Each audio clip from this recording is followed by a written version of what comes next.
ஒரு ஊர்ல ரெண்டு சகோதரர்கள், அதாவது அண்ணனும் தம்பியும். அந்த ரெண்டு பேர்ல அண்ணனுக்கு கல்யாணம் ஆயிட்டுது, தம்பிக்கு கல்யாணம் ஆகல. வேணாம்னு இருந்துட்டான். அவங்க ரெண்டு பேருக்குமே சொந்தமா கொஞ்சம் நிலம் இருந்தது. அது எப்படிப்பட்ட நிலம்னா நல்ல விளையக்கூடிய நிலம். அப்பா விட்டுட்டு போன சொத்து. தனித்தனியா விவசாயம் பண்ணிட்டு இருக்கிறாங்க. அண்ணங்காரன் கல்யாணம் ஆனவன். அவன் என்ன நினைப்பான்னா, நமக்கு மனைவி மக்கள் இருக்கிறாங்க, அதனால கடைசி காலத்துல நம்மளை காப்பாத்துறதுக்கு பிள்ளைங்க இருக்கிறாங்க, அதாவது முதுமையில நமக்கு பாதுகாப்பு உண்டு. ஆனா என் தம்பிக்கு தான் யாருமே இல்ல. அவன் கல்யாணமே பண்ணிக்கல, தனி ஆள். அவனுக்கு வயசானா அவனை கவனிக்கிறதுக்கு யாருமே இல்லையே, அதனால அவன் தான் அதிகமா பணம் சேர்க்கணும், அதுக்கு நாம தான் எப்படியாவது உதவி பண்ணணும் அப்படின்னு அண்ணங்காரன் நினைப்பான். அதுக்காக என்ன செய்யலாம்னு யோசனை பண்ணுவான். ஒரு நாள் ராத்திரி ஒரு சாக்கு நிறைய நெல்லை போட்டு எடுத்து கட்டிட்டான். கட்டி தூக்கிட்டு போறான். தம்பி வீட்டுக்கு பின்பக்கம் இருந்த களஞ்சியத்துல நெல்லை கொட்டிவிட்டு பேசாம திரும்பி வந்துட்டான். அவனுக்கு தெரியாம இதை செஞ்சுட்டான். ஏன்னா தம்பி கிட்ட நேரடியா கொடுத்தா வாங்கிக்க மாட்டான். அதனால இப்படி ரகசியமா போய் அவனுக்கு தெரியாமலே அவன் வீட்டு களஞ்சியத்துல தானியத்தை கொட்டி விட்டு திரும்பி வந்துட்டான். இதே மாதிரி அடிக்கடி பண்ணிட்டு இருக்கிறான் அவனுக்கு தெரியாம. ஆனா இதே நேரத்துல தம்பிக்காரன் என்ன யோசனை பண்ணான் தெரியுமா? நாம தனி ஆளு, ஆனா அண்ணன் குடும்பம் பெருசு, அதனால எனக்கு அதிகமா எதுவும் தேவையில்லை, அண்ணனுக்கு தான் தேவை அதிகம். குடும்பத்துல உள்ளவங்களை எல்லாம் காப்பாத்தணும், அவருக்கு தான் நாம ஏதாவது உதவி பண்ணணும்னு நினைச்சான். இவனும் அதே மாதிரி யோசனை பண்ணான். நேர்ல கொடுத்தா அவர் எதுவும் வாங்கிக்க மாட்டார், அதனால எப்படியாவது வேற வழியில தான் நாம அவருக்கு உதவி செய்யணும்னு யோசனை பண்ணான். அதனால இவனும் ராத்திரியோட ராத்திரியா ஒரு சாக்கு நிறைய தானியத்தை கொட்டி கட்டி எடுத்துக்கிட்டான். அண்ணனோட களஞ்சியத்துல கொட்டி விட்டு கம்முன்னு திரும்பி வந்துட்டான். இதே மாதிரி இவனும் அடிக்கடி செஞ்சுக்கிட்டு இருந்தான். அதாவது அண்ணன் நல்லா இருக்கணுமேன்னு நினைச்சு தம்பிக்காரன் கொண்டாந்து தானியத்தை கொட்டுறான், தம்பி நல்லா இருக்கணுமேன்னு நினைச்சு அண்ணங்காரன் கொண்டாந்து தானியத்தை கொட்டுறான். இது ஒருத்தருக்கு ஒருத்தர் தெரியாம தொடர்ந்து நடந்துகிட்டு இருக்குது. ஒரு நாள் என்னாச்சு தெரியுமா? நடு ராத்திரி அண்ணங்காரன் எழுந்திரிச்சான். வழக்கம் போல நெல்லு மூட்டையை தூக்கிட்டு தம்பி வீட்டுக்கு போறான். அதே நேரம் தம்பியும் எழுந்திரிச்சான். நெல்லு மூட்டையை தூக்கிட்டு அண்ணன் வீட்டுக்கு போறான். ரெண்டு தெருவும் சந்திக்கிற ஒரு இடத்துல ரெண்டு பேரும் மோதிக்கிட்டாங்க. அதுக்கப்புறம் தான் நிமிந்து பாக்குறாங்க யாருன்னு. அடடே தம்பி நீயான்னா அவன், ஆமாண்ணே நீங்களான்னா இவன். ரொம்ப காலமா ரகசியமா நடந்துகிட்டு இருந்தது என்னங்கிற விஷயம் அப்பதான் அந்த இடத்துல ரெண்டு பேருக்குமே புரிஞ்சுது.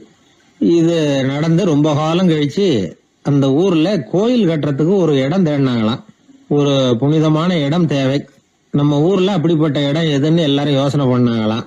எல்லாரும் ஒரு மனதா முடிவு பண்ண இடம் எது தெரியுமா?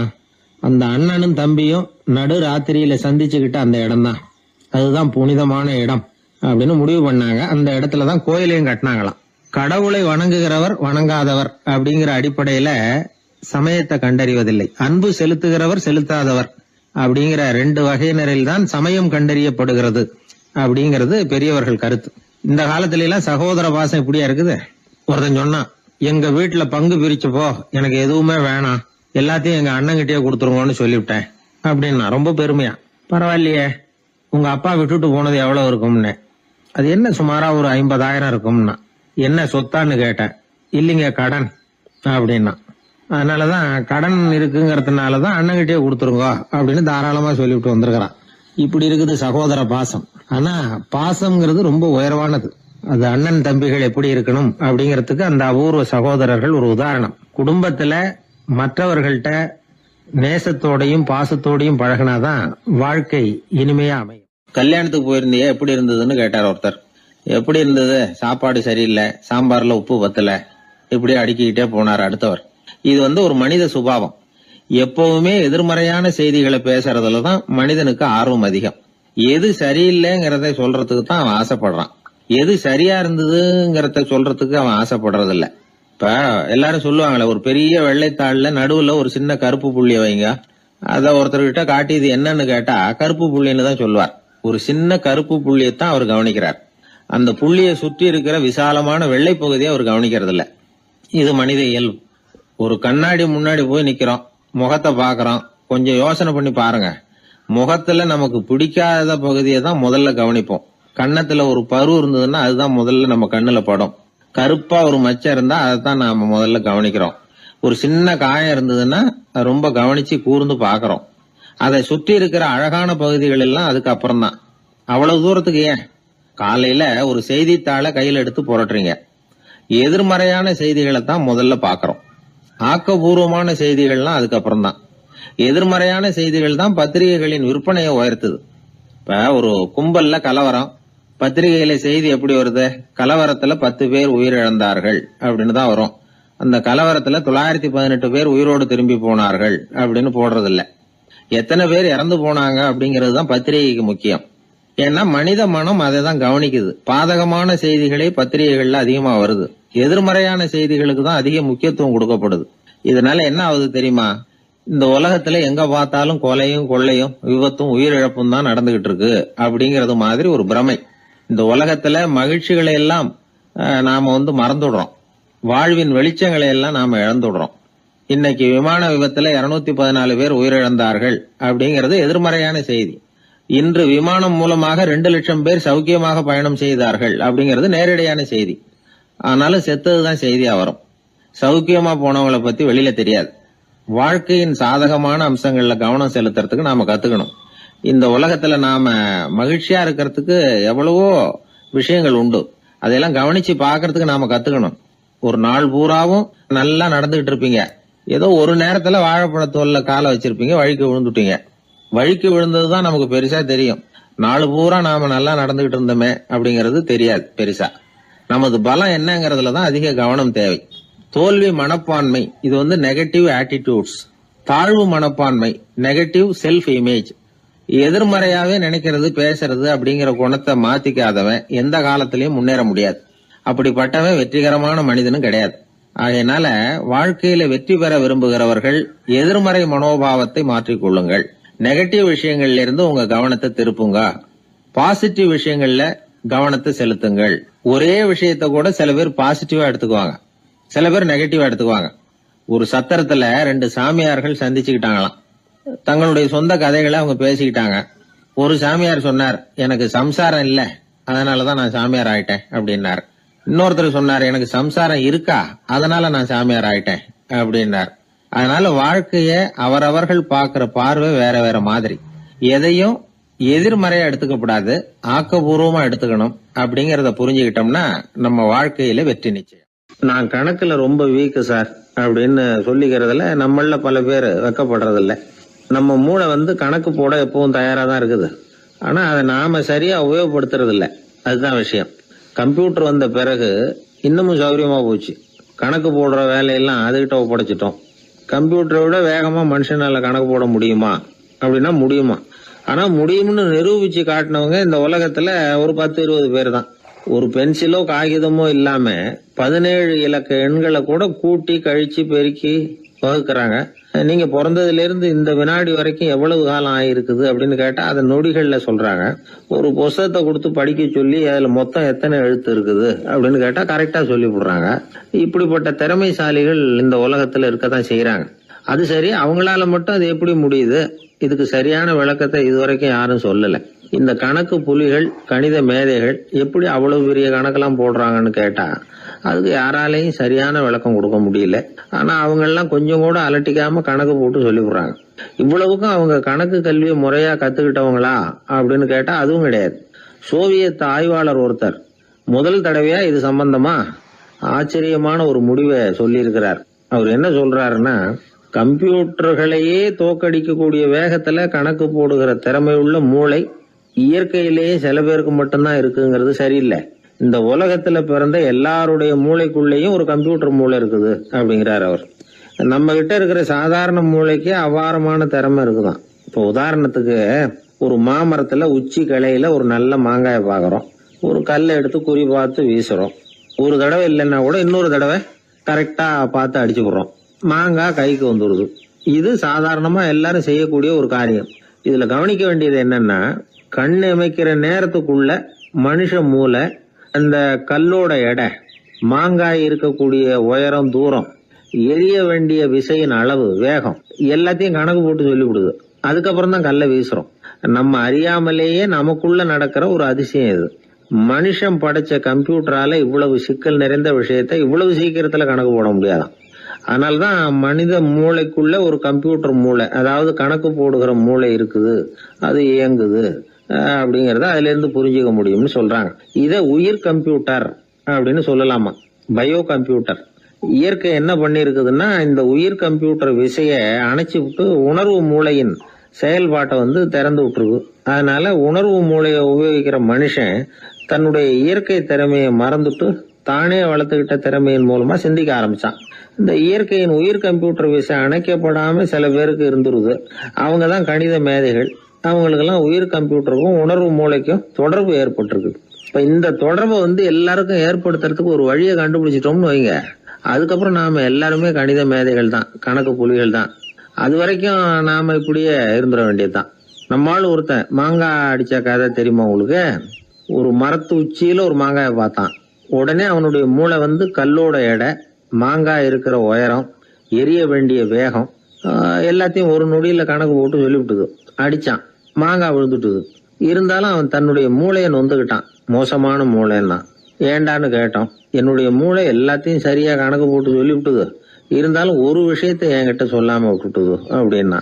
என்னத்தேன்னு கேட்டோம். அந்த தோட்டத்துக்கு சொந்தக்காரன் என் பின்னாடி 10 அடி தூரத்துலதான் நின்றுட்டு இருக்கிறாங்கிறத எனக்கு கணக்கு போட்டு அது சொல்லாம விட்டுட்டுது அப்படின்னா. முதுவை தடவிட்டேன். ஒருத்தர் முகத்தை உம்முன்னு வச்சுக்கிட்டு வந்துகிட்டு இருந்தார். ஏன்னு கேட்டாங்க. யாரு என்ன பார்த்தாலும் உடனே முகத்தை திருப்பிக்கிட்டு போடுறாங்க சார் அப்படின்னார். உங்ககிட்ட பிரியமா பேசுற நண்பர்களே கிடையாதா அப்படின்னு கேட்டாங்க. அப்படி யாரும் இல்லையே அப்படின்னாராம். அதிகமா நமக்கு நண்பர்கள் கிடைக்கணும்னா அதுக்குன்னு சில உத்திகள் இருக்கு. அமெரிக்க எழுத்தாளர் ஒருத்தர் சொல்லியிருக்கிறார் அப்படின்னு சொன்னாங்களாம், விவரம் தெரிஞ்சவங்க. அப்படின்னு அதை எனக்கும் கொஞ்சம் சொல்லி கொடுங்களேன் அப்படின்னு கேட்டிருக்காரு இவர். உடனே அதை பத்தி அவர்கிட்ட சொல்ல ஆரம்பிச்சாங்களாம். அது என்னன்னா, முதல் குறிப்பு என்னன்னா, எதிரில் உள்ளவங்க நிறைய பேசுறதுக்கு வாய்ப்பு கொடுக்கணுமா. நம்ம பத்தியே பேசிட்டு இருக்க கூடாதான். அவர் பேசுற விஷயம் எதுவா இருந்தாலும் ஆமா நல்லது அப்படின்னு சொல்லி ஏத்துக்கணுமா. இது ஒரு குறிப்பு. 2வது குறிப்பு என்னன்னா, கூடுமான வரைக்கும் யாருகிட்டயும் அனாவசியமா வாதம் பண்ணிட்டு இருக்க கூடாது. 3வது குறிப்பு என்னன்னா, எந்த பிரச்சனையையும் அடுத்தவங்க கண்ணோட்டத்திலேயே பார்க்கணும், நம்ம கண்ணோட்டத்திலேயே பார்த்துட்டு இருக்க கூடாது. எப்பவுமே அடுத்தவங்க மனோபாவத்தை நாம புரிஞ்சு வச்சிருந்தோம்னா நம்மளை யாராலையும் ஜெயிக்க முடியாது. 4வது குறிப்பு என்னன்னா, ஒருத்தர்கிட்ட பேச ஆரம்பிக்கிறப்பவே இயல்பா அன்பா ஆரம்பிக்கணும். உதாரணத்துக்கு, இந்த சட்டை உங்களுக்கு ரொம்ப பொருத்தமா இருக்குதே அப்படின்னு சொல்லி ஆரம்பிக்கலாம். அதை விட்டுட்டு அன்னைக்கு என்ன சார் என்ன அம்போன்னு விட்டுட்டு அப்படி ஆயிட்டீங்க அப்படின்னு ஆரம்பிக்க கூடாதான். இதெல்லாம் விவரம் தெரிஞ்சவங்க சொல்லி கொடுத்துருக்கிற குறிப்புகள். 5வது விஷயம் என்னன்னா, நம்ம தவறுகளை தயக்கம் இல்லாம ஒத்துக்கணும், அதுக்காக கூச்சப்படக்கூடாது. 6வது குறிப்பு, அடுத்தவங்க கருத்துக்கு மதிப்பு கொடுக்கணும். நீங்க சொல்றது தப்பு சார் அப்படின்னு முகத்துல அடிச்சா அப்படி பேசக்கூடாது. 7வது விஷயம் என்னன்னா, சில பேர் எப்ப பார்த்தாலும் சவால் விட்டுக்கிட்டே இருப்பாங்க. அனாவசியமான சவால் சில பேரால தவிர்க்க முடியாது, அப்படி விடக்கூடாதான். 8வது கருத்து, நம்ம கருத்து என்னவோ அதை எதிராளியின் வாயிலிருந்து வரவழைக்கணும். அப்படி வரவழைக்கிறதுக்கு முயற்சி பண்ணணும். இது ஒரு முக்கியமான கருத்து. அப்புறம் 9வது குறிப்பு என்னன்னா, நம்ம யோசனைய புதிய முறையில சொல்லி பார்க்கலாம். அடுத்தவங்க சொல்ற யோசனையை ஏத்துக்கணும். அந்த யோசனை மகா மோசமா இருந்தா கூட அதை ஏத்துக்கிற மாதிரி நடிக்கலாமா, அது கூட தப்பு இல்லைங்கிறாங்க. 10வது குறிப்பு ரொம்ப முக்கியமானது. அதாவது அனாவசியமா பொய் சொல்லக்கூடாது. அப்படி எப்பவாவது பொய் சொல்ல வேண்டிய அவசியம் வந்துட்டுதுன்னு வைங்க, பெரிய பொய்யா சொல்லி கொள்ளணுமா, அதை நம்பும்படியா சொல்லணுமா. சில சமயம் தேவைப்பட்டா பொய்ய உண்மையா கூட மாத்திக்கலாமா. அது எப்படி பொய்ய உண்மையா மாத்திக்கிறது அப்படின்னா, இப்ப எனக்கு கார் ஓட்ட தெரியும்னு நண்பர்கள் கிட்ட பொய் சொல்லியாச்சு. நண்பர்கள் நிஜமாவே ஒரு காரை கொடுத்து ஓட்டுன்னு சொல்றதுக்கு முன்னாடி ஏதாவது ஒரு டிரைவிங் ஸ்கூல்ல சேர்ந்து கார் ஓட்டுறதுக்கே கத்துக்கிறது. இது ஒரு உதாரணம். இது மாதிரி பொய்ய உண்மையாக்கக்கூடிய சில உத்திகள் உண்டு. அதனால சில பிரச்சனைகளை தீர்த்தர முடியுமா. அப்புறம் 11வது குறிப்பு என்னன்னா, உயர்ந்த நோக்கங்களை மட்டும் வெளியில பேசணும். உள் மனசு எவ்வளவு ஒட்டடை படிஞ்சு கிடந்தாலும் பரவாயில்ல, அதை பத்தி பேச வேண்டியதில்லை. 12வது குறிப்பு சொல்றாங்க, சிறந்த நல்ல நண்பர்களை தேடிதான் பெற வேண்டியிருக்கும், அவ்வளவு சுலபமா கிடைச்சிட மாட்டாங்க அப்படின்னு சொல்றாங்க. இவ்வளவு குறிப்புகளும் அமெரிக்க நிபுணர் ஒருத்தர் சொல்லி வச்சிருக்கிறார். இப்படி எல்லாம் நடந்துகிட்டா நமக்கு நல்ல நண்பர்கள் கிடைப்பாங்களாம். முயற்சி பண்ணி பார்க்கணும். இந்த காலத்துல எல்லாம் எத்தனையோ விதமான நண்பர்கள் உண்டு. ஒருத்தர் ரொம்ப கவலையோட நின்னுகிட்டு இருந்தார். கண்ணு கலங்கி இருந்தது. ஏன் இப்படி கவலையோட நின்னுகிட்டு இருக்கிறீங்க அப்படின்னு கேட்டோம். என்னுடைய நண்பன் ஒருத்தன் ஒரு நாள் கோபத்துல என்னை பார்த்து சொல்லிவிட்டான், உன்னோட 1 வருஷத்துக்கு பேச மாட்டேன் போ அப்படின்னு சபதம் போட்டுட்டான் அப்படின்னார். அதுக்காகவா இப்படி கவலைப்பட்டுக்கிட்டு கண் கலங்கி நிக்கிறீங்க அப்படின்னு கேட்டோம். இதுக்கு அவரு சொன்னார், நான் அதுக்காக கவலைப்படல சார், அந்த 1 வருஷ கெடு என்னையோட முடியுது, அதை நினைச்சுதான் கவலைப்படுறேன், கண்ணீர் விடுறேன் அப்படின்னாராம் சோகமா.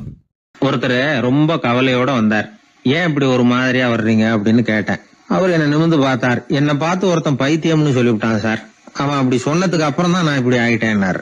அதுக்காக நீங்க பெருமைப்படுங்க, வருத்தப்படாதீங்கன்னு. அவருக்கு ஒன்னும் புரியல. அவரு என்ன ஒரு மாதிரியா பார்க்க ஆரம்பிச்சுட்டார். நான் உடனே ஓஷோ சொல்லி இருக்கிற சில கருத்துக்களை அவர்கிட்ட எடுத்து சொன்னேன். இத பாருங்க, இந்த உலகத்துல பல பெரிய மேதாவிகள்லாம் சாதாரண மக்கள் கண்ணுக்கு பைத்தியமா தான் தெரிஞ்சிருக்கிறாங்க அப்படின்னு விவரத்தை சொன்னேன். ஏன்னா மத்தவங்க மாதிரி அவங்க கவலைப்படுறது இல்ல, எதுக்கும் இறுக்கம் அடையறது இல்ல, சாவை கண்டு பயப்படுறது இல்ல, அற்பமான மகிழ்ச்சிக்கு ஆசைப்படுறது இல்ல. அவங்க முழுமையா வாழறாங்க. மத்தவங்கள இது பாதிக்குது. ஏன்னா இவங்களால அவங்க மாதிரி அலட்டிக்காம இருக்க முடியறது இல்ல. அதனால இருக்க ஆரம்பிச்சு விடுறாங்க. அவன் கிடக்குறான் பைத்தியக்காரன் அப்படின்னு சொல்லி அவங்களுக்குள்ளேயே ஆறுதல் அடையறதுக்கு முயற்சி பண்றாங்க. இதுதான் இன்னைக்கு உலகத்துல நாம பாத்துக்கிட்டு இருக்கிறது. ஆனா ஒரு உண்மை என்ன தெரியுமா? இந்த உலகத்துல பைத்தியக்காரர்களும் புத்தி சுவாதீனம் இல்லாதவங்களும் தான் மகிழ்ச்சியாவும் கொண்டாட்டமாவும் இருக்க முடியும். அதனால நமக்கெல்லாம் புத்தி சுவாதீனத்துடன் கூடிய ஒரு பைத்தியக்காரத்தன்மை இருக்கிறது நல்லதுதான். அப்படி இருந்தாதான் வாழ்க்கையை கொண்டாட முடியும். ஒரு மனநல மருத்துவமனையில ஒருத்தர் சிகிச்சைக்காக சேர்ந்திருந்தார். சேர்ந்து 1 வருஷம் ஆச்சு. தான் குணமாயிட்டோங்கிறது அவருக்கு தெரிஞ்சு போச்சு. டாக்டர் கிட்ட விவரத்தை சொன்னார். இது மாதிரி எனக்கு மனசுல தோணுதுங்க, நான் தெளிஞ்சுட்டேன் போல இருக்கு அப்படின்னு அவர் சொல்லியிருக்கிறார். அவரும் சொன்னார், நீங்க சொல்றது சரியாதான் இருக்கும், இருந்தாலும் உங்களை இங்கேயே வச்சிருந்து சில சோதனைகள் எல்லாம் பண்ணி பார்த்துட்டு அதுக்கப்புறம் வீட்டுக்கு அனுப்புறோம் அப்படின்னார். சரிங்கன்னார் அவரு. அதே மாதிரி அவரை மேற்கொண்டு கொஞ்ச நாள் தங்க வச்சு சோதனைகள் எல்லாம் பண்ணி பார்த்துட்டு இவர் சொல்றது உண்மைதான்னு தெரிஞ்சது. இவர் புத்தி சுவாதீனம் சரியா இருந்தது, இவர் நல்ல நிலைமைக்கு வந்துட்டாருங்கிறது டாக்டருக்கு புரிஞ்சது. அதுக்கப்புறம் சரி, நீங்க சொன்னது சரி, இனிமே நீங்க வீட்டுக்கு போகலாம் அப்படின்னு சொல்லி அனுப்பி வச்சார். இவர் வீட்டுக்கு வந்துட்டார். அதுக்கப்புறம் இவர் தன்னுடைய அனுபவங்களை சொன்னாராம். எப்படி இருந்தது மருத்துவமனை வாழ்க்கை அப்படின்னு கேட்டிருக்கிறாங்க நண்பர்கள்லாம். அப்போ இவர் சொன்னாராம், இத பாருங்க, நான் 1 வருஷம் பைத்தியங்களோட பைத்தியமா வாழ்ந்தேன். அதுல கொஞ்சம் கூட எனக்கு சிரமம் தெரியல. அந்த 1 வருஷமும் 1 வினாடியா போனது மாதிரி இருக்குது. ஆனா நான் புத்தி தெளிஞ்சதுக்கு அப்புறம் 1 வாரம் அவங்களோட இருந்தேன் பாருங்க, அந்த 1 வாரம் தான் எனக்கு ஒரு யுகமா தெரிஞ்சது. அவ்வளவு கஷ்டப்பட்டேன் அப்படின்னாராம்.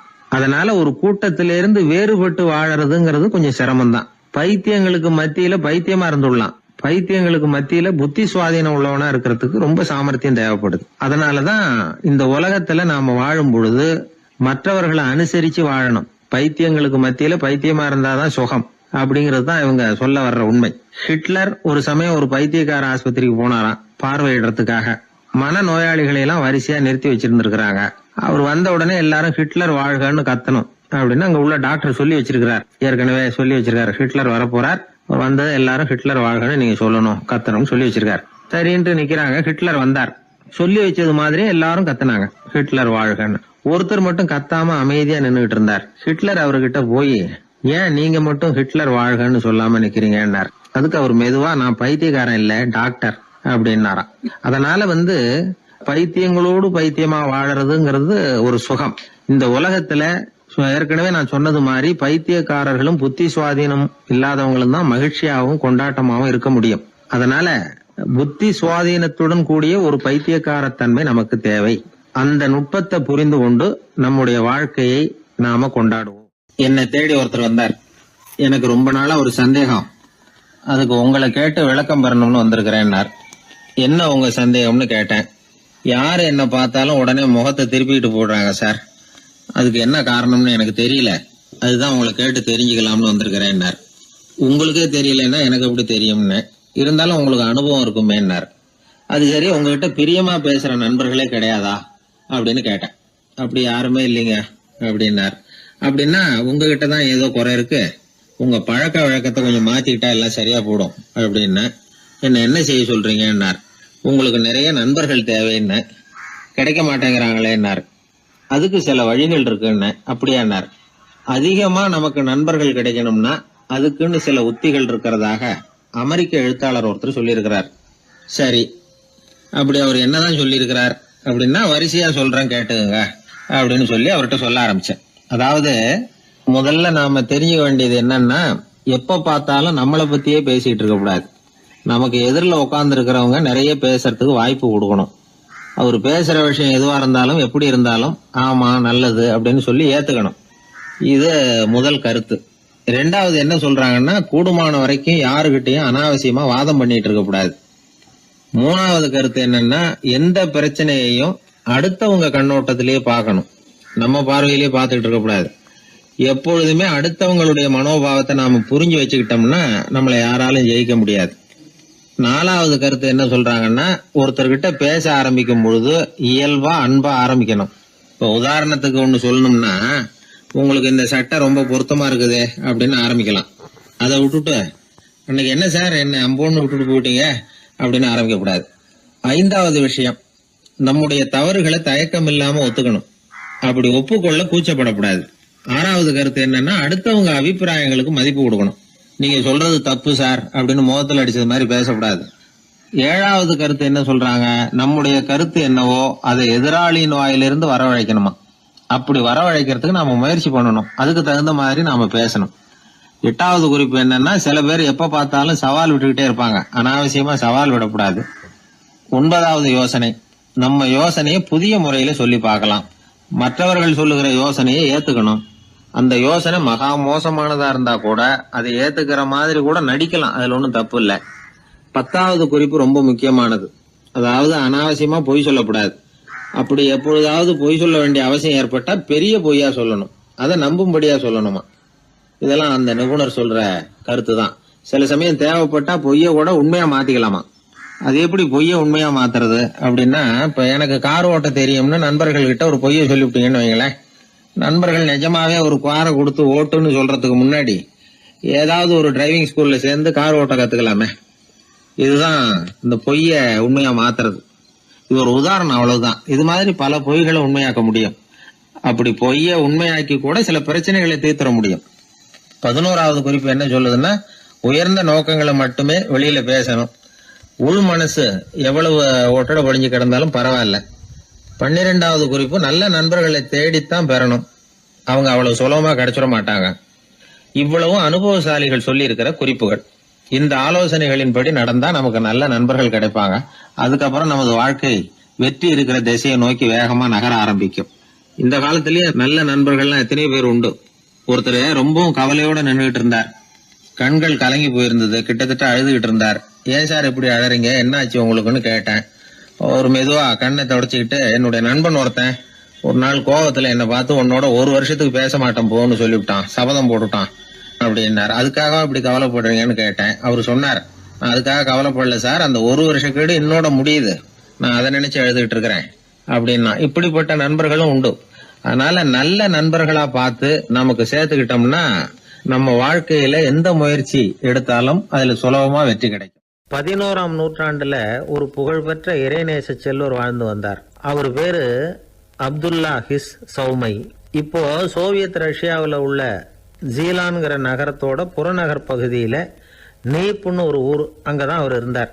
அவருக்கு ஒரு ஆப்பிள் தோட்டம் இருந்தது தஜ்லா நதி ஓரத்துல. அந்த தோட்டத்துல அவர் ஒரு நாள் உலாவிக்கிட்டு இருக்கிறார். அந்த சமயத்துல 20 வயசுள்ள அழகான இளைஞர் ஒருத்தர் அவர் முன்னாடி வந்து நின்னார். என்ன நீங்க மன்னிக்கணும்னார். இவருக்கு ஒண்ணும் புரியல. யாரப்பா நீ என்ன கெடுதல் பண்ணின, நான் எதுக்காக உன்னை மன்னிக்கணும் அப்படின்னு கேட்டார். ஐயா, என் பேரு அபு சாலிஹ் மூசா. இங்க இருந்து 4 கல் தொலைவில் இருக்கக்கூடிய இதே தஜ்லா நதி ஓரத்துல தான் நான் இருக்கிறேன். நேத்து மத்தியானம் எனக்கு ஒரு நல்ல பசி. அந்த நேரம் ஒரு ஆப்பிள் பழம் இந்த நதியில மிதந்து வந்தது. அவசரத்துல அதை எடுத்து சாப்பிட்டுட்டேன். சாப்பிட்டதுக்கு அப்புறம் தான் அப்படி செஞ்சது பெரிய தவறுங்கிறத உணர்ந்தேன். ஒரு பொருளுக்கு உரியவர்கள் யாரோ அவங்க அனுமதி இல்லாம அந்த பொருளை சாப்பிடுறது ஹராமா. ஹராமான அந்த பழம் வந்து என் வயத்துக்குள்ள போனதுல இருந்து எனக்கு நிம்மதி இல்ல. ராத்திரி பூரா தூங்கவே முடியல. காலையில எழுந்திரிச்சதும் இந்த நதி ஓரமா பாத்துக்கிட்டே வந்தேன். உங்க தோட்டத்தை பார்த்தேன். ஒரு மரத்தோட கிளை வந்து தண்ணியில தொட்டுக்கிட்டு இருக்கிறத பார்த்தேன். அதனால நான் சாப்பிட்ட பழம் இங்க இருந்து தான் வந்திருக்கணும். அந்த பழத்துக்கு உரியவர் நீங்க தான். நீங்க என்ன மன்னிச்சாதான் நான் சாப்பிட்ட பழம் ஹலாலா, குற்றம் நிவர்த்தியா, தயவு பண்ணி மன்னிக்கணும் அப்படின்னு கண்கலங்க கேட்டுக்கிட்டார். இத கேட்ட இந்த சௌமையை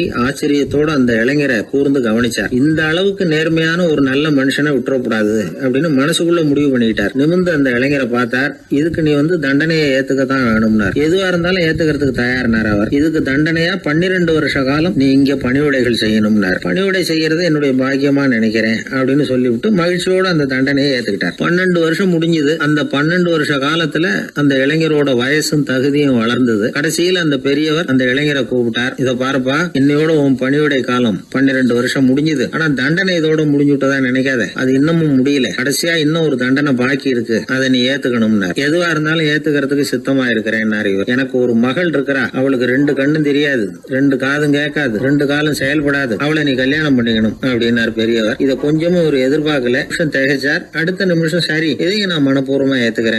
இறைநேசர் செல்வர் சௌமை அவர்கள் அவர்களுடைய புதல்வி பாத்திமாவுக்கும் இளைஞர் அபு சாலிஹ் மூசாவுக்கும் அடுத்த சில தினங்கள்ல முறைப்படி திருமணம் நடந்தது. திருமணத்துக்கு அப்புறம் மணமகளை பார்த்த அந்த இளைஞர் திகைச்சு போயிட்டார். ஏன்னா அந்த பெரியவர் சொன்னதுக்கு நேர்மாறா இருந்தார். பாத்திமா உடல் குணம் எதுவும் கிடையாது, ரொம்ப அழகா இருந்தாங்க. மறுநாள் சௌமையை அபு சாலிஹை கூப்பிட்டு இதுக்கு விளக்கம் சொன்னாராம். என் மகளுக்கு கண்ணு தெரியாதுன்னு சொன்னதுதான் சொல்லியிருந்த நேத்து முன்னாடி சொன்னேன். அது எந்த விதமான தீய காட்சிகளும் அவ கண்ணுக்கு தெரியாதுன்னு தான் அர்த்தம். காது கேட்காதுன்னு சொன்ன தீய விஷயங்களை அவ கேட்க மாட்டான்னு அர்த்தம். கால்கள் செயல்படாதுன்னு சொன்ன வீட்டை விட்டு தீமையான இடங்களுக்கு அவ போக மாட்டான்னு அர்த்தம் அப்படின்னா. 12 வருஷத்துக்கு முன்னாடி உன்னை முதல் முறையா பார்த்தப்பவே உண்மை என்னுடைய சீடரா மானசீகமா ஏத்துக்கிட்டேன் அப்படிங்கிற விவரத்தையும் சொன்னாராம். இந்த இளைஞர் அபு சாலிஹ் பிற்காலத்துல ஒரு பெரிய ஆன்மீக மேதையா உயர்ந்தார். அந்த தம்பதிகளுக்கு 60வது வயசுல ஒரே ஒரு குழந்தை பிறந்தது. அந்த ஃபாதர் ஜிலானி முஹைத்தீன் ஆண்டகை, அதாவது அந்த குழந்தை தான் ஆன்மீக பேரரசர் முஹைத்தீன் ஆண்டகை.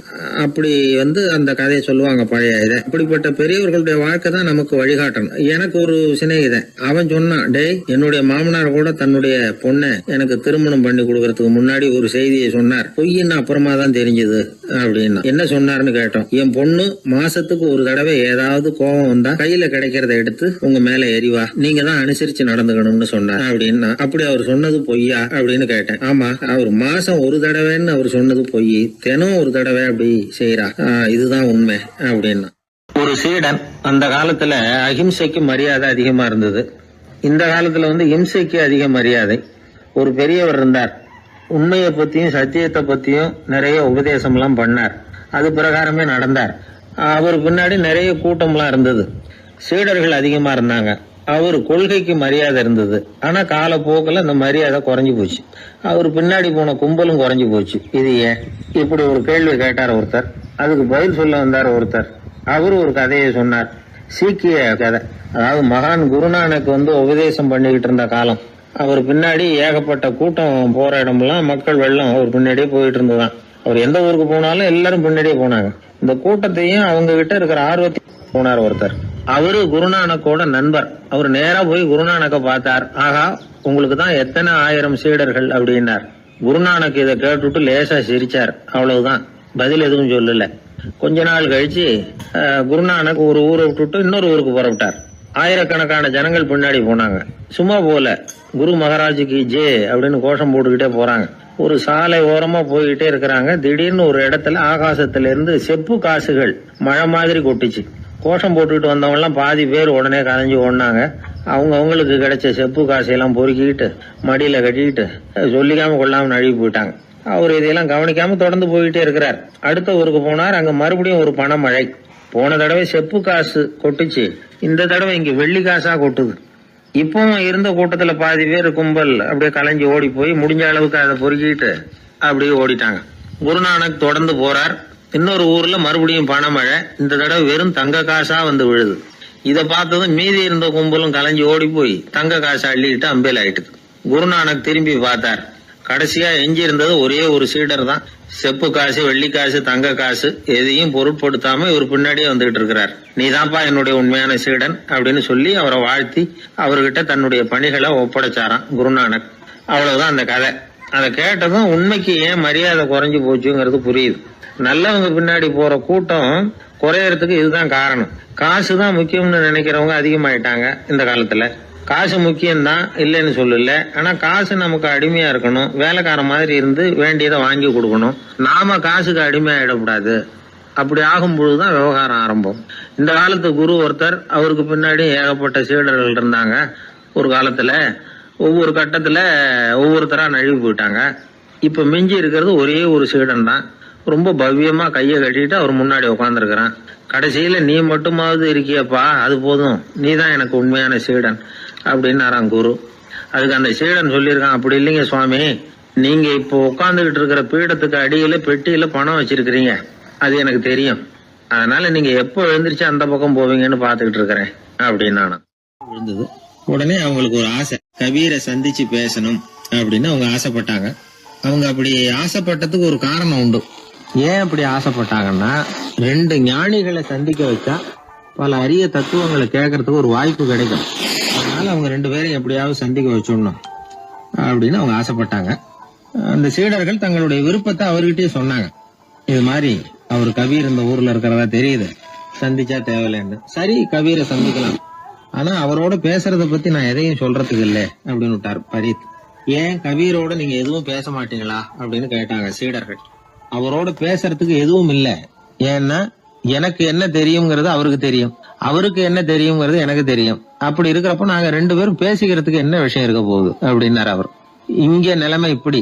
கபீர் இருக்கிற இடத்துல என்ன நடந்தது தெரியுமா? இது மாதிரி பரீத் காசிக்கு வந்திருக்கிறார் அப்படிங்கிற விஷயம் கபீரின் சீடர்களுக்கு தெரிஞ்சது. உடனே அவங்களும் நீங்க ஷேக் பரீத்தை சந்திச்சு பேசணும்னு அவர்கிட்ட கேட்க ஆரம்பிச்சாங்க.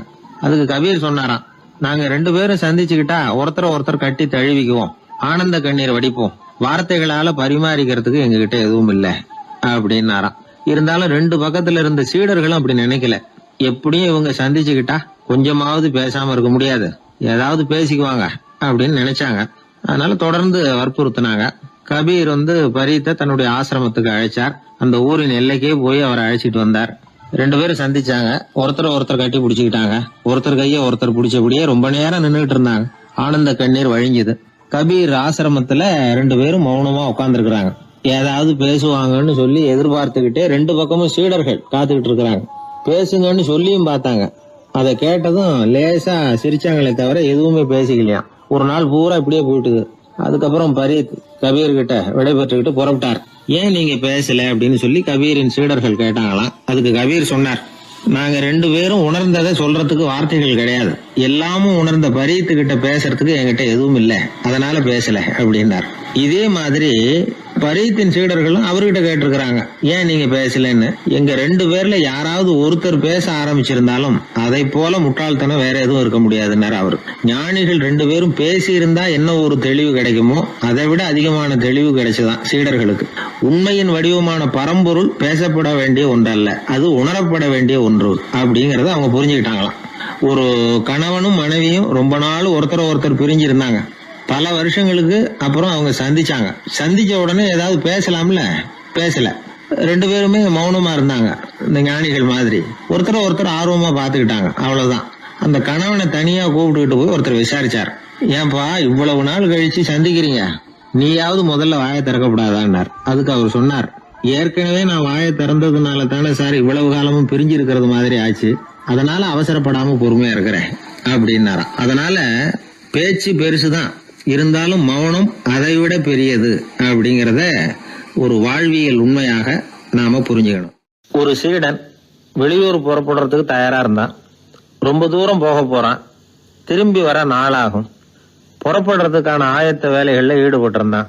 அந்த சமயம் பார்த்து இன்னொரு சீடன் அவங்கிட்ட வந்தான். நம்ம குரு உன்னை அழைச்சிட்டு வர சொன்னார், வா அப்படின்னு கூப்பிட்டான். இவன் உடனே புறப்பட்டு போனான். குருநாதரை பார்த்தான். அவரு காலில் விழுந்து வணங்கினான். வணங்கிவிட்டு எழுந்திரிச்சான். அவ்வளவுதான். குரு ஏதாவது உபதேசம் பண்ணுவாருன்னு எதிர்பார்த்தான். ஆனா நடந்தது என்ன தெரியுமா? குரு அவனுக்கு ஓங்கி ஒரு அடி கொடுத்தார். எதிர்பாராம இந்த அடியை வாங்கினதும் அந்த சீடன் அதிர்ந்து போயிட்டான். பக்கத்துல இருந்த மற்ற சீடர்களும் திகைச்சு போய் நின்னுட்டாங்க. அடி வாங்கின சீடனுக்கு மனசுக்குள்ள குழப்பம். நாம என்ன தப்பு பண்ணணும், புறப்படுற நேரத்துல இப்படி குரு கிட்ட அடி வாங்குற மாதிரி ஆயிட்டுதே அப்படின்னு நினைச்சு மனசுக்குள்ள ரொம்ப வேதனைப்பட்டான். கொஞ்சம் துணிச்சலை வரவழைச்சுக்கிட்டு குருநாதர்கிட்டயே கேட்டுட்டான், சுவாமி நான் என்ன தப்பு பண்ணினேன், என்ன இப்படி அடிச்சுட்டீங்களே, ஒரு வார்த்தை கூட உங்களை எதிர்த்து நான் பேசினது இல்லையே, இவ்வளவு காலமா உங்க விருப்பத்துக்கு விரோதமா ஒரு காரியம் கூட நான் செஞ்சது இல்லையே, வந்ததும் வராததுமா ஒண்ணுமே சொல்லாம என்ன அடிச்சுட்டீங்களே, குருவே நான் செஞ்ச குற்றம் தான் என்ன அப்படின்னு கண்ணீரோட பரிதாபமா கேட்டானா அந்த சீடன். ஆனா அந்த குரு முகத்துல கொஞ்சம் கூட கோபம் இல்லை. அவர் சிரிச்சுக்கிட்டே நின்னுகிட்டு இருந்தாராம். அதுக்கப்புறம் சொன்னாராம், என்னுடைய அருமை சீடனே, நீ ஒரு தவறும் பண்ணல, நான் உன்னை அடிச்சது நீ ஏதோ தப்பு பண்ணிவிட்டேங்கிறதுக்காக இல்ல, நீண்ட பயணம் போக போறேன், ஞாபகமா ஏதாவது கொடுத்து அனுப்ப வேணாமா, நீ ஞானம் பெற்ற பிறகுதான் திரும்பி வரப்போறேங்கிறது எனக்கு தெரியும், அதுக்கு பிறகு உன்னை அடிக்க முடியுமா, அதனால இப்ப கிடைச்சிருக்கிற இந்த வாய்ப்பை பயன்படுத்திக்கிட்டேன், அப்போதைக்கு இப்பவே அடிச்சுட்டேன், அவ்வளவுதான், வேற ஒண்ணும் இல்லை அப்படின்னாராம். குரு சிரிச்சுக்கிட்டே இப்படி சொல்றார். இருந்தாலும் இதுவும் ஒரு உபதேசம் தான். அதிர்ச்சிகளால விழிப்படைய வைக்கிறதும் ஒரு வழிதான். இது ஜென் வழி. பெரும்பாலும் அதிர்ச்சியின் மூலமாகவே ஞான தரிசனத்தை அருள்கிறவர்கள் தான் ஜென் குருமார்கள். நம்ம தியானம் தான் ஜென். இந்தியாவிலிருந்து சீனாவுக்கு போய் கொஞ்சம் பேர் மாறி வளம் பெற்று ஜப்பான்ல ஜென் ஆகி வளர்ந்துருக்குது, அவ்வளவுதான். ஜென்கிறது தியானம். எதை நினைச்சும் தியானிக்கிறது இல்ல, எல்லாத்திலையும் தியானம் இருக்கிறதா சொல்லுது ஜென். பேசுறது, இருக்கிறது, நடக்கிறது, சாப்பிடுறது, சிரிக்கிறது, தூங்குறது, தொழில் செய்யறது அல்லது சும்மா இருக்கிறது எல்லாமே தியானம் தான். சென்கிறது ஒரு சுய தரிசனம், தன்னைத்தானே அடையாளம் கண்டுகொள்கிறது தான். அது இல்லாத எதையும் தேடி கண்டுபிடிக்கிறது இல்ல. சென் மார்க்கத்தை பத்தி ஓஷோ என்ன சொல்றாரு தெரியுமா? காணாமல் போன தன்னுடைய மூக்கு கண்ணாடி தன்னுடைய மூக்கின் மேல் இருப்பதை கண்டுகொள்வது போன்றது சென் அப்படிங்கிறார். நம்மால் ஒருத்தர் இன்னொருத்தர் முகத்தை ரொம்ப நேரமா உத்து பார்த்துக்கிட்டு இருந்தார். என்ன பாக்குறீங்கன்னாரு அவரு. நீங்க போட்டிருக்கீங்களே மூக்கு கண்ணாடி, அதை தான் பாக்குறேன்னாரு இவரு. நீங்க அப்படி பாக்குறதுக்கு விசேஷ காரணம் ஏதாவது உண்டான்னு கேட்டார் இவர். உண்டுன்னார். என்னன்னு கேட்டார். நேத்திக்கு காணாம போன என்னோட மூக்கு கண்ணாடி அது அப்படின்னாராம் இவர். எதிர்காலத்தை நினைச்சா எனக்கு ரொம்ப பயமா இருக்கு சார் அப்படின்னு சொல்றவங்க நிறைய பேர் இருக்கிறாங்க. அதாவது பயப்படாத மனிதர்கள்னு யாருமே கிடையாது. ஒவ்வொருத்தருக்கும் ஒவ்வொரு விதமான பயம் இருந்தாலும் ஒட்டுமொத்தமா பாக்குறப்போ மனிதனுக்கு 6 விதமான பய உணர்வுகள் வரலாம் அப்படின்னு பெரியவங்க சொல்றாங்க. எல்லா விதமான பயமும் இந்த 6 வகைக்குள்ள அடக்கம். அந்த 6 வகை பயமும் 6 எதிரிகள் மாதிரியாம். 6 எதிரிகளையும் புரிஞ்சுக்கிட்டோம்னா போதும், வாழ்க்கையில சுலபமா வெற்றி அடைய முடியும். சரி, அந்த 6 வகை பயம் என்னென்ன அப்படின்னு பாப்போம்.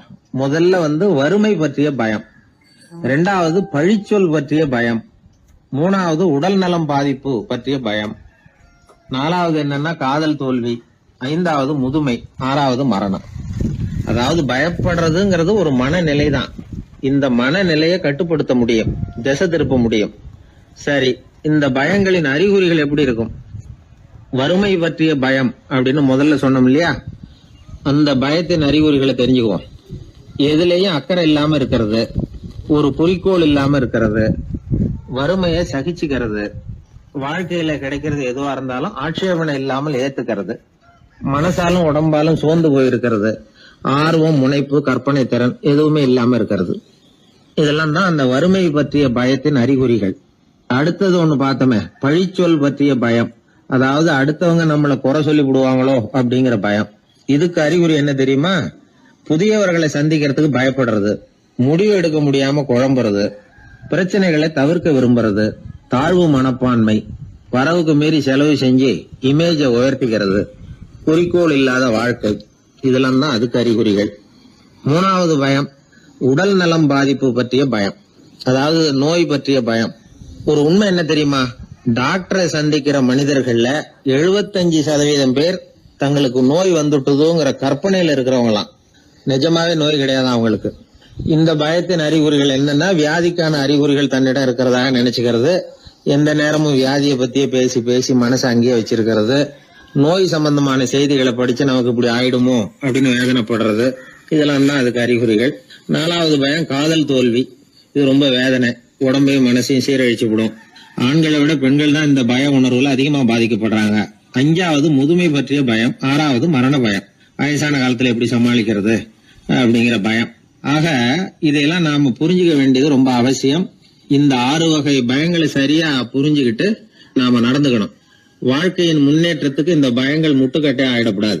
உழைச்சி பணம் சேர்க்கணும், உற்சாகமா மனசை வச்சுக்கணும். மனசை கட்டுப்படுத்துகிற மார்க்கம் தெரிஞ்சுக்கிட்டா போதும், எல்லாம் சரியா வந்துடும். நம்ம ஆள் ஒருத்தன் சொன்னான், சார் எனக்கு வறுமை பற்றிய பயம் தான் இருந்தது, ஒரே ராத்திரியில 30,000 ரூபாய் தயார் பண்ணிவிட்டேன், இப்ப எனக்கு இன்னொரு பயம் வந்துட்டுதுன்னா. என்ன பயம்னு கேட்டாங்க.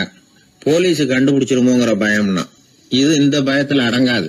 அதனால அஞ்சி அஞ்சி சாவார், அஞ்சாத பொருள் இல்லை அப்படின்னு பாரதி சொன்னார் இல்லையா, அது மாதிரி பயத்தை புரிந்து கொண்டு அதற்கு தகுந்த மாதிரி நம்முடைய வாழ்க்கையை அமைத்துக் கொள்ள வேண்டும். அப்படி அமைத்துக் கொள்ளுகிறவர்களுக்கு வெற்றி நிச்சயம். ஒரு ஊர்ல ஒரு குரு இருந்தார். ஒரு நாள் அவரை தேடிட்டு ஒருத்தன் வந்தான். உனக்கு என்ன வேணும்னு கேட்டார் குரு. எனக்கு ஞான தெளிவு வேணும், அதுக்கு உங்க உபதேசம் எனக்கு தேவைன்னா. உபதேசம் வேணும்னா அதை பெற்றுக்கொள்ளுகிற அளவுக்கு தகுதி உள்ளவனா உன்னை தயார்படுத்திக்கணுமேன்னார்.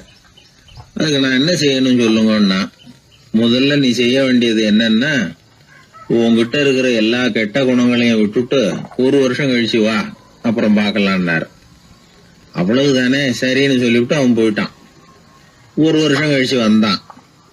அவன் அங்க வந்து சேர்ந்த சமயத்துல அந்த ஆசிரமத்தின் மண் தரைய ஒரு வேலைக்காரன் பெருக்கி சுத்தம் பண்ணிட்டு இருக்கிறான்.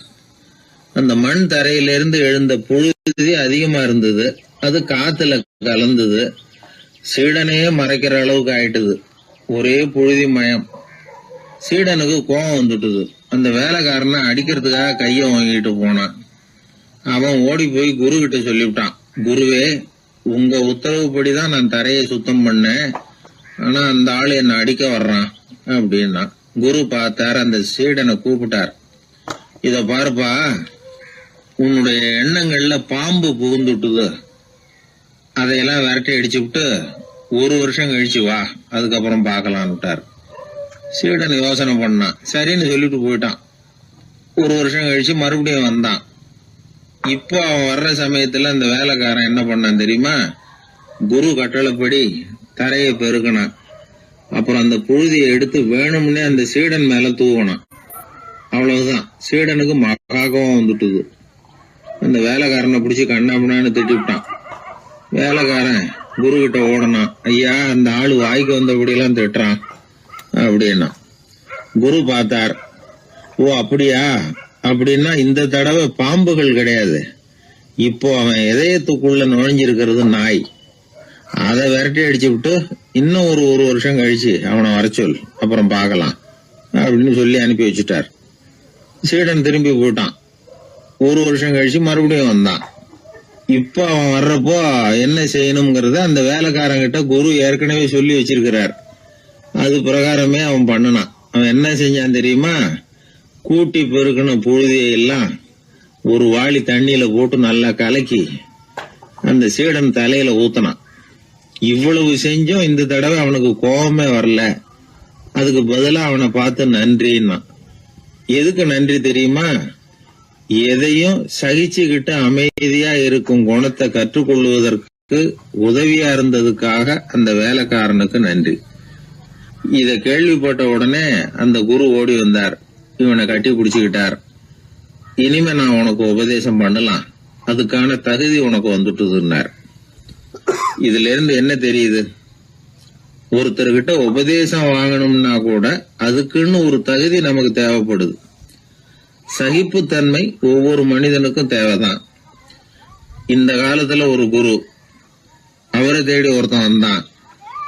குரு அவனை நிமிர்ந்து பார்த்துட்டு சொன்னார், நீ முதல்ல சகிப்புத்தன்மைய வளர்த்துக்கிட்டு அதுக்கப்புறம் என்கிட்ட வாடினார். இவன் அவரை நிமிர்ந்து பார்த்துட்டு சொன்னான், குருவே, நான் உங்ககிட்ட வந்திருக்கிறதே சகிப்புத்தன்மைய வளர்த்துக்கிறதுக்காகத்தானே அப்படின்னு. ஒரு ஊர்ல ஒரு பெரியவர் இருந்தார். அவரு ஒரு கோடீஸ்வரர். நிறைய நல்ல காரியங்கள்லாம் செஞ்சுக்கிட்டு இருந்தார். அவரை தேடி நிறைய பேர் வருவாங்க. இவரும் தன்னால முடிஞ்ச உதவி அவங்களுக்கு செய்வார். ஒரு சமயம் 3 பிச்சைக்காரர்கள் இவரை தேடி வந்தாங்க. ஏதாவது பொருள் உதவி பெறலாம்னு நினைச்சு 3 பேரும் ஒரே நேரத்துல வரல, தனித்தனியா வந்தாங்க. முதல் பிச்சைக்காரன் காலையில வந்தான். இவர் முன்னாடி வந்து நின்னான். ஐயா, எனக்கு 5 ரூபா வேணும், தயவு பண்ணி கொடுங்க அப்படின்னு கேட்டான். இவன் இப்படி கேட்டது அவருக்கு கோவம் வந்துட்டுது. என்ன இது, நான் ஏதோ உங்ககிட்ட கடன் பட்டிருக்கிறது மாதிரியும் அதை திருப்பி கொடுன்னு கேக்குறது மாதிரியும் இருக்குது. இவ்வளவு அதிகாரத்தோட பிச்சை கேக்குறேன், எவ்வளவு துணிச்சல் உனக்கு?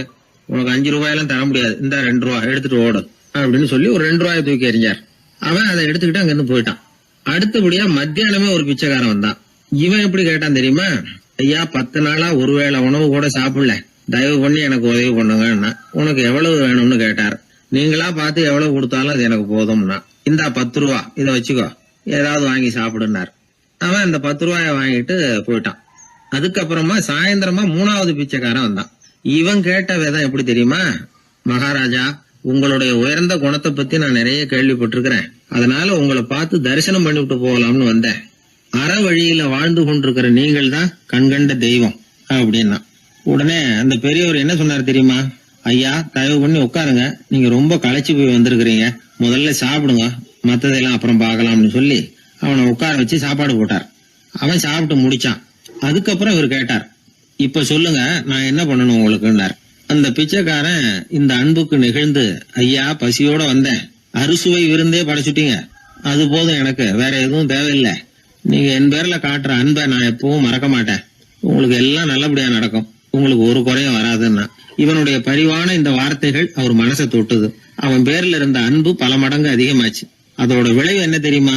இத பாருப்பா, இனிமே நீ வெளியில எங்கேயும் போக வேணாம், இங்கேயே இருந்துருன்னார். தன்னுடைய பங்களாவுக்கு பக்கத்திலேயே அந்த ஆளுக்கு ஒரு வீடும் கட்டி கொடுத்தார். கடைசி வரைக்கும் அந்த ஆளை தனக்கு பக்கத்திலேயே வச்சுக்கிட்டார். இந்த கதைய சுவாமி சிவானந்தர் சொல்லியிருக்கிறார். இறைவன் அந்த கோடீஸ்வரன் மாதிரியாம். அந்த 3 வகையான பிச்சைக்காரர்களும் 3 வகையான பக்தர்களாம். இன்றைக்கு உள்ள பக்தர்கள்லாம் இந்த 3 வகையில ஒரு வகையை சேர்ந்தவங்களா தான் இருப்பாங்க. முதல் வகை தான் அதிகமா இருக்கும். 3வது வகை ரொம்ப அபூர்வம். நம்ம ஊர் பக்கம் ஒரு பெரியவர் இருந்தார். அவர் செலவு பண்ண பயப்படுவார். ஒரு பைசா ஒருத்தருக்கு கொடுக்கறதுனால ரொம்ப யோசனை பண்ணுவார். இவரை தேடிட்டு ஒரு நாள் சில பிச்சைக்காரர்கள்லாம் வந்தாங்க. ஐயா, நாங்கெல்லாம் சேர்ந்து ஒரு பிச்சைக்காரர்கள் சங்கம்னு ஆரம்பிக்கிறோம். அதுக்கு நீங்க ஒரு 1000 ரூபாய் நிதி உதவி பண்ணுனா தேவையில்லைன்னாங்க. அதெல்லாம் ஒன்னும் கொடுக்க முடியாது, அவ்வளவு பணம்லாம் என்கிட்ட கிடையாதுன்னு விட்டார் அவர். சரி, ஒரு 100 ரூபாயாவது கொடுங்களேன் அப்படின்னு கேட்டிருக்கிறாங்க. அதுவும் முடியாதுன்னார். இவங்க இன்னமும் இறங்கி வந்தாங்க. சரி, ஒரு 10 ரூபாயாவது கொடுங்க அப்படின்னு கேட்டு பார்த்தாங்க. அதெல்லாம் கிடையாதுன்னு ஒரே முடிவா சொல்றாரு அவர். கடைசியா ஒரு 10 காசாவது கொடுங்க சார், வாங்கிட்டு போறோம் அப்படின்னு கேட்டார் ஒருத்தர் இந்த கும்பல்ல இருந்து. அது கூட என்கிட்ட கிடையாதுன்னு ரொம்ப துல்லியமா சொல்லிவிட்டார் அந்த பெரிய மனிதர். அதாவது எதுவுமே கொடுக்க முடியாது, நீங்க போயிட்டு வாங்க விட்டார். அப்ப இந்த கும்பல்ல இருந்து ஒருத்தர் சொன்னார், சரி நீங்க எதுவுமே தர முடியாதுங்கிறீங்க, அப்படின்னா ஒண்ணு செய்யுங்களேன்னாங்க. என்ன செய்யணும்னார். பேசாம நீங்களும் எங்க சங்கத்துல ஒரு மெம்பரா சேர்ந்துருங்க அப்படின்னாங்களாம். இப்படி இருக்கிற மனிதர்கள் அதிகம். அதனால இந்த 3 பிச்சைக்காரர்கள் அப்படிங்கிற இந்த கதையிலிருந்து நாம புரிந்து கொள்ள வேண்டியது, எப்படி பேசணும், எப்படி பக்தி செலுத்தணும், எப்படி இந்த உலகத்துல வாழணும் அப்படிங்கிற கருத்து பூராவும் இந்த அறவுரையிலிருந்து நாம புரிந்து கொள்ளலாம். மனுநீதி சோழன் வரலாறு நமக்கு தெரியும். அது மாதிரி நீதி தவறாத ஆட்சியாளர்கள் பல பேர் இருந்திருக்கிறாங்க இந்த உலகத்துல. ஹசரத் உமர் பின் கத்தாப் அப்படின்னு ஒருத்தர், இஸ்லாத்தின் 2வது கலீஃபா இவர். அவருடைய ஆட்சி காலத்துல நடந்த ஒரு நிகழ்ச்சி. இந்த மன்னருக்கு ஒரு மகன், அவர் வேறு அபு ஷஹ்மா. அந்த மிசர் நாட்டு கவர்னர் அமர் பின் ஆஸ், அந்த மன்னருடைய மகன் கவர்னர் அவர்களுடைய கவனிப்புல இருந்தார். அந்த சமயத்துல ஒரு நாள் அவர் மதுபானா இருந்தனார். கவர்னருக்கு தெரிஞ்சு போச்சு. அவருக்கு தர்ம சங்கடமா போயிட்டுது. தவறு செஞ்சது மன்னருடைய மகன். கவர்னர் யோசனை பண்ணார். அவர் மெதுவா தன்னுடைய வீட்டுக்கு அழைச்சிட்டு வந்தார். அதிகமா அவரை கஷ்டப்படுத்தாம ஒரு சின்ன தண்டனை கொடுத்து பிரச்சனையை தீர்த்துட்டார். ஏதோ பேருக்கு ஒரு தண்டனை, அவ்வளவுதான். இது நடந்து கொஞ்ச நாள் கழிச்சு மன்னருக்கு இந்த விஷயம் தெரிஞ்சு போச்சு. தன்னுடைய மகன்கிறதுனால கவர்னர் லேசான தண்டனையோட விட்டுட்டார் அப்படிங்கறத புரிஞ்சுக்கிட்டார். உடனே கவர்னருக்கு தகவல் அனுப்பினார். அமர் பின் ஆஸ் அவர்களே, என்னுடைய மகன் மதுபானம் அருந்தி இருக்கிறான். அது உங்களுக்கு தெரிஞ்ச உடனே தண்டனை கொடுத்திருக்கிறீங்க. கலீஃபாவின் மகன்கிற காரணத்தினால குறைவான தண்டனையை கொடுத்ததாக கேள்விப்படுறேன். இது ஷரியத்தின்படி மாபெரும் குற்றம். உங்களுடைய நடத்தையும் மன்னிக்க கூடியதல்ல. இந்த கடிதம் கண்ட உடனே மகன் அபு ஷஹ்மாவை மதீனாவுக்கு அனுப்பி வைக்க வேண்டியது அப்படின்னு கடிதம் எழுதினார். அதை பார்த்தார் கவர்னர். உடனே கலீஃபாவின் மகனை மதீனாவுக்கு அனுப்பி வச்சார். மன்னர் முன்னாடி நீதி விசாரணை நடக்குது. தன்னுடைய மகனுக்கு சவுக்கடி வழங்கும்படியா உத்தரவிடுறார் ஹசரத் உமர் பின் கத்தாப். தண்டனை நிறைவேற்றப்பட்டது. கூடியிருந்தவர்கள்லாம் ஐயா கொஞ்சம் கருணை காட்டுங்க அப்படின்னு சொல்லி மன்னர் கிட்ட வேண்டிக்கிட்டாங்களாம். இந்த வேண்டுகோளை மன்னர் ஏத்துக்கல. நீதியின் முன்னால் தந்தை மகன் அன்பு நேசம் உறவு இந்த முறைகளை எல்லாம் கவனிக்க முடியாது. குற்றம் செஞ்சவர் தண்டிக்கப்பட வேண்டியவர், அவர் யாரா இருந்தாலும் சரி அப்படின்னாராம். எல்லா ஆட்சியாளர்களுமே கவனிக்க வேண்டிய ஒரு செய்தி இது. அவர் ஒரு நாள் தன்னுடைய அரசாங்க கணக்கு வழக்குகளை பார்த்துட்டு இருக்கிறார். அந்த சமயத்துல அவரை பார்க்க ஒரு பெரிய மனிதர் வந்தார். இவர் தன்னுடைய சொந்த வேலை காரணமா வந்திருக்கிறார் அப்படிங்கறத அவர் புரிஞ்சுக்கிட்டார். உடனே அது வரைக்கும் எரிஞ்சுகிட்டு இருந்த விளக்க அணைச்சுட்டு இன்னொரு விளக்க ஏற்றி வச்சுக்கிட்டாராம். இந்த செயலுக்கு என்ன காரணம்னு கேட்டிருக்கிறார் வந்தவர். இதுக்கு அவரு சொன்னார், ஐயா நீங்க வந்த போது இங்க எரிஞ்சுகிட்டு இருந்தது அரசாங்க விளக்கு, இப்ப எரியறது சொந்த விளக்கு. சொந்த விஷயங்களை பேசுறப்போ அரசாங்க பணத்தை செலவு பண்ணக்கூடாது, அதனாலதான் விளக்க மாத்தினேன் அப்படின்னாராம். இப்படிலாம் பல பேர் இந்த உலகத்துல இருந்திருக்கிறாங்க. ஆனா இப்ப எல்லாம் பல பேர் அப்படி இருக்கிறது இல்ல. ஒருத்தர் அப்படிதான் அரசாங்க விஷயங்களை பார்த்துக்கிட்டு உட்கார்ந்து இருக்கிறார். அந்த சமயத்துல ஒரு பெரிய தொழில் அதிபர் அவரை பார்க்க வந்திருக்கிறார். இவரு சடார்னு எழுந்திருச்சு எரிஞ்சுகிட்டு இருந்த விளக்க அணைச்சுட்டார். எங்கும் ஒரே இருட்டு. ஏன் விளக்க அணைச்சுட்டீங்கன்னு கேட்டிருக்கிறார் வந்தவர். இங்க நடக்கிறது மத்தவங்க கண்ணுல பற்றக்கூடாது அப்படிங்கறதுக்காக தான் விளக்க அணைச்சேன். நீங்க கொண்டு வந்திருக்கிறத அப்படி ஒரு ஓரமா வச்சுட்டு போடுங்க, அதுக்கப்புறமா விளக்க போட்டு நான் எடுத்துக்கிறேன் அப்படின்னாராம் இவர். ஒரு சாலையில போக்குவரத்து நெரிசல். ஒருத்தர் அடிபட்டு கிடக்கிறார். கூட்டத்துல ஒருத்தர் கத்துறார். உடனே ஆம்புலன்ஸுக்கு போன் பண்ணுங்க அப்படின்னு ஒருத்தர் ஓடி போய் தகவல் கொடுக்கிறார். கொஞ்ச நேரத்துல ஆம்புலன்ஸ் வருது. அடிபட்டவரை கொண்டுட்டு போய் ஆஸ்பத்திரியில சேர்க்குது. அங்க அவசர வைத்தியம். அவர் பொழைச்சுக்கிறார். ஆம்புலன்ஸுங்கிற ஒரு வசதி இல்லைன்னா அவரை அவ்வளவு சீக்கிரத்துல ஆஸ்பத்திரிக்கு கொண்டுட்டு போக முடியுமா? ஆபத்துக்கு உதவுகிற நண்பர் மாதிரி இந்த ஆம்புலன்ஸ். அந்த காலத்துல போர்கள் அதிகம், அதுல அடிபடுறவங்களும் அதிகம். அடிபட்டு கிடக்கிற போர் வீரர்களை அவசரமா மருத்துவர்கிட்ட கொண்டுட்டு போகணும். எப்படி கொண்டுட்டு போறது? ஒரு கனமான துணிய தூளி மாதிரி கட்டுவாங்க. குழந்தைகளை தூங்க வைக்கிறதுக்காக துணியில தொட்டில் கட்டுறோம்ல, அது மாதிரி அந்த தூளியில அடிபட்டவங்களை படுக்க வைப்பாங்க. அப்படியே தூக்கிட்டு போவாங்க. அதுக்கப்புறம் தான் மருத்துவ சிகிச்சை. இதுதான் ஆரம்ப காலத்துல நடந்துகிட்டு இருந்தது. இதுல என்ன ஒரு சிரமம்னா அவசரமா கொண்டுட்டு போய் சேர்க்க முடியாது. அதனால பாதி வழியிலேயே அவங்க போய் சேர்ந்துருவாங்க பல பேர். சரி, கொஞ்சம் சீக்கிரமா அவங்கள கொண்டுட்டு போறதுக்கு என்ன வழி அப்படின்னு யோசனை பண்ணாங்க. குதிரை மேல ஏத்தி கொண்டுட்டு போனா என்ன அப்படின்னு ஒரு யோசனை. அது மாதிரியே செஞ்சு பார்த்தாங்க. அது இன்னமும் ஆபத்தா போட்டுது. குதிரை ஓடுற வேகத்துக்கும் அது போடுற குலுக்கலுக்கும் அடிபட்டு கிடக்கிறவனால ஈடு கொடுக்க முடியுமா? அலுங்காம குலுங்காம கொண்டுட்டு போக வேண்டிய விஷயம் இல்லை இது. சரி, குதிரை முதுகுல அவனை கொண்டுட்டு போக வேணாம், குதிரை வண்டியில கொண்டுட்டு போனா என்ன? 4 சக்கரம் உள்ள ஒரு குதிரை வண்டியை தயார் பண்ண வேண்டியது.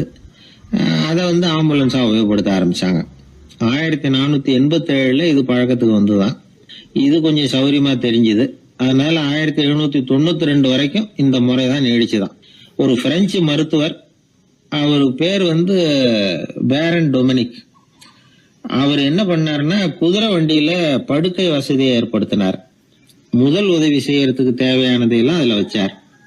எங்கேயாவது ஒருத்தர் காயம் போட்டிருக்காருன்னு தெரிஞ்சதுன்னா அங்கேயே போய் வேண்டிய உதவிகளை பண்ணார். தன்னார்வ தொண்டர்களையும் இந்த பணியில அவர் ஈடுபடுத்தினாராம். 1864 ஜெனீவா ஒப்பந்தம் ஏற்பட்டது இல்லையா? அப்பதான் ஆம்புலன்ஸ் சர்வீஸுக்கு மோட்டார் வாகனங்களையும் பயன்படுத்தலாம் அப்படின்னு முடிவு பண்ணிருக்கிறாங்க. அந்த சமயத்துல இன்னொரு விதமான ஆம்புலன்ஸ் சேவையும் நடந்துதான். அதாவது ராட்சத பலூன்கள் இருக்குல்ல, அதையெல்லாம் ஆம்புலன்ஸா பயன்படுத்தி இருக்கிறாங்க. முதல் தடவையா அமெரிக்காவில் 1930 தான் ஒரு முழுமையான ஆம்புலன்ஸ் வாகனம் நடமாட ஆரம்பிச்சுதான். அதாவது அதுல ஆக்சிஜன் சிலிண்டர் இருக்கும், ட்ரிப்ஸ் மாதிரி அவசர தேவை உபகரணங்கள் இருக்கும், ஒரு மருத்துவர் இருப்பார், ஒரு நர்ஸ் இருப்பாங்க. இப்படிப்பட்ட ஒரு ஆம்புலன்ஸ் வசதி வந்த பிறகுதான் பல உயிர்களை காப்பாற்றக்கூடிய ஒரு நல்ல வாய்ப்பு ஏற்பட்டது. இப்பெல்லாம் இந்த ஆம்புலன்ஸ் சேவை எவ்வளவோ முன்னேற்றம் கண்டிருக்கு. மோட்டார் வாகனம் மட்டும் இல்ல, படகு, ஹெலிகாப்டர், விமானங்கள் இதெல்லாம் கூட இப்ப இந்த பணிக்கு ரொம்ப உபயோகமா இருக்கு. ஆபத்துல இருக்கிற ஒரு மனுஷனை பார்த்துட்டா உடனே அவனை காப்பாத்தணுங்கிற எண்ணம் இன்னொரு மனுஷனுக்கு ஏற்படத்தான் செய்யுது. அதனாலதான் காலம் ஏதோ கொஞ்சம் ஒழுங்கா ஓடிக்கிட்டு இருக்குது. அடிபட்டு கிடக்கிற ஒருத்தனை பார்த்த உடனே ஆம்புலன்ஸுக்கு போன் பண்ணத்தான் ஓடுவோம் யாரா இருந்தாலும். ஒரு ஆள் அடிபட்டு விழுந்தான், அதை பார்த்த உடனே ஒருத்தன் அவசரமா ஓடினான். கொஞ்ச நேரத்துல இன்னொருத்தரை கூட்டிட்டு அங்க நிக்கிறான். யாரா அது, உனக்கு தெரிஞ்ச டாக்டரா அப்படின்னு கேட்டிருக்காங்க. இல்லைங்க, அவன் என் கூட பிறந்த தம்பி. ஆக்சிடென்ட்னா எப்படி இருக்கு